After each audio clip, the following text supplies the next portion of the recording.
or so, and basically it just permanently attaches to one controller, and there's a magnetic attach point to the second controller. And I think a lot of players that are like more closer range or find themselves as support players throwing nades more often and stuff like that, we're going to end up seeing them use those stocks. But obviously at the end of the day, I think for the most part, it just comes down to personal preference in those players. But here we go, guys, into the first and only map of this series here. It's the upper bracket semifinal between the Vikings and the Beginners. The Beginners are starting off on the defense, and Vikings are on the attack. And already we'll start to see them and get themselves set up. Actually march forward the Vikings quite far onto this, so the approach already is strong. Normally you see, especially on Bazaar, it becomes a little bit more split up when it comes to this. And I can see from the uplinks position as well. Man, if someone had a nade right now in that spot. Oh, man. Jeez. That's like actually really dangerous to stack that much together. But thankfully it's early rounds, so they're not going to be too thrown off by it, I would hope. Regardless, though, they're going for the far, or one of the furthest east uplinks that's in the game right now. It's contained in the core. This is actually one of the most common ones we end up with, even though it's random for the most part. This one tends to be relatively defender-sided from its history. I think this map in general tends to be defender-sided. You can see the emphasis is going to be on these western like market buildings that you were just looking at a second ago. It's where a lot of defenders will pin their defenses onto. You'll see they'll have one other player down to the south that's watching for this push from the street, as there's a few ways that Vikings get access to it from there. And then you also have two more players, one to the far east to watch in case they go for a far southern flank, and of course one way up in the north to watch for a push on that street. Far up there too, so that does give very easy access to the site if you can clear out the north end of the map. Now I can see the good split going on here from the Vikings. Got one player working his way under the scaffolding. Two players working their way around the side. Night vision in use as well. Signaling to his teammate there, right, to stop the communication to push forward. They spot out one player who pokes out, so now they've got the information that he's close by, and it's now how they deal with this and take this information on. No one from Vikings going to go down yet, but Beginners at least going to provide some fire to try and keep them at bay. Did I just hear that? Was that a harmonica? That would be a next level way of playing I swear to God, I just heard someone play a harmonica. Either that or production is really messing with me today. Regardless, Ooh. Dr. Killinger is going to be able to find Nut to take him out first. He'll go down, and that'll be Vikings minus one player here on the attack to start things off. And that was key as well, right? Not just getting the knock, but also getting the flush, getting the kill straight away on the back of it, meaning no revive will come up to him. And now he can just reposition himself a little bit here. He got the damage close range, and he'll know there was a second player there. These two were keeping themselves together for the longest time. Flashbang goes out, but they'll avoid it for now. But being down one man here, trying to push into it. 2 minutes 15 on the clock. How are they going to try and break into this defense? That little two-man push they had going on, and the flank going around scaffolding, just getting onto the east street towards the north. As another one comes in. This is really strong already from the Beginners. Vikings aren't even having a chance to really move here. Where did that shot even come from? Yeah, I'm trying to look myself. I guess maybe the angle, like through the window, and he had an angle from the site itself. Either way, bit of a weird one there, but I guess it connects. It's a headshot regardless, so it's going to instantly kill him. No chance for a revive on that one. And as you were saying, Vikings are now down 2 players already. They've barely even got really any info to work off of here against the Beginners either. Now, to be fair, the Beginners are working with a pretty straightforward defensive setup, so there's not much info to read, but they've only just now gotten their first frag. We are going to see IC Woods, though, is ready to take on the next fight. He's going to be spamming out the window, too, to try to hold back the push from the Vikings coming from this direction. And he's got a lot of pressure onto him. He's a pretty quintessential member of this team right now and trying to hold back the rest of the push as he's holding that entire eastern push while also providing support to hold back the players that are trying to push in from across the street.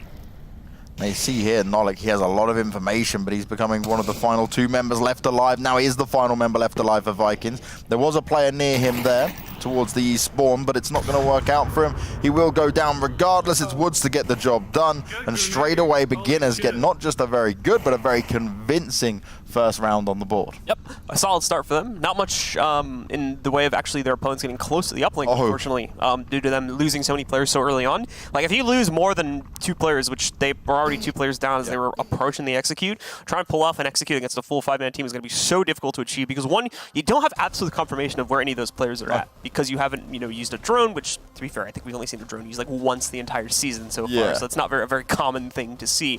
So you don't have intel about where the players are positioned. You can only guess. You can only be like, all right, they're probably in this area, but without knowing for certain. I mean, we've talked about how low the TTK is. If you guess wrong and you push into a room where this guy's at and you fire in the wrong spot, you're dead. Because he's going to have a chance to respond to you before you have a chance to adjust to where his position is at. So with the fact that you're only working with 3 players to begin with and you're going up against a full 5-man setup, it's just never really going to work out that well. And that was the situation we had there, unfortunately, for the Vikings. And that's the problem here you have with it, right? Is that it is down to that kind of, you make one mistake and you will be massively punished for it there, and there's no getting back out of it. You saw it where you had both the players from Vikings trying to push up, trying to go down the alley. Straight away, Dr. Killinger got the first kill. He had no other opportunity than to back away because Dr. Killinger didn't even need to push into it. He just held his ground. And at least for the beginners, they were able to just keep him at bay for the longest time.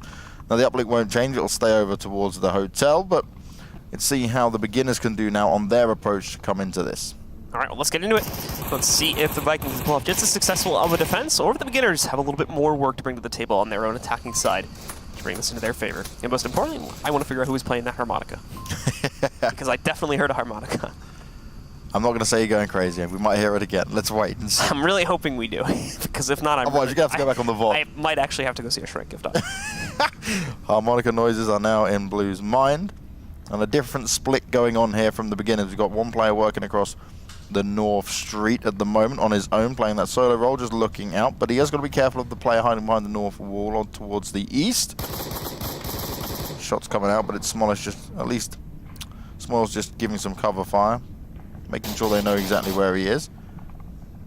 Yeah, and overall for the Vikings here, it's pretty much an identical setup to what beginners did in round number 1. So you've got 2 players holding inside of the Citizen stores here.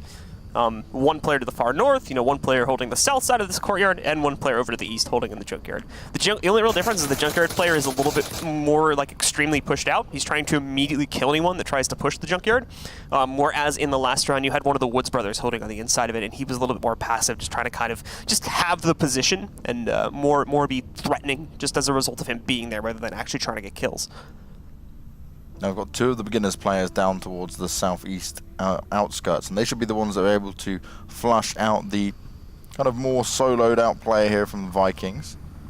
That's what they'll be looking to do to start things off as they do begin to push their way in. Vikings, though, not being as aggressive in terms of just poking out into the open and taking a few shots of what we saw from the beginners on their turn. The Vikings at the same time not overextending, even though things have gone really quiet here. The beginners are still looking for their own route to work their way back into the site as well. So they're currently holding an extremely spread out push. Now thankfully they still have plenty of time to work on it with 3 minutes remaining on the clock. And I think, yeah, as we would generally have to expect at this point, now that the time is starting to get a little bit lower, we are seeing them starting to group up a bit more as they actually begin their push towards the uplink. Woods is in a solid spot here as well, not far behind his teammates, just having a poke around, aiming down sight, making sure that he can give all the information if anyone does start to pop out. First grenade is going to go out from the beginners. No connections just yet. And Nolik's position here, he's just looking down, seeing if the push will come out anywhere close towards him.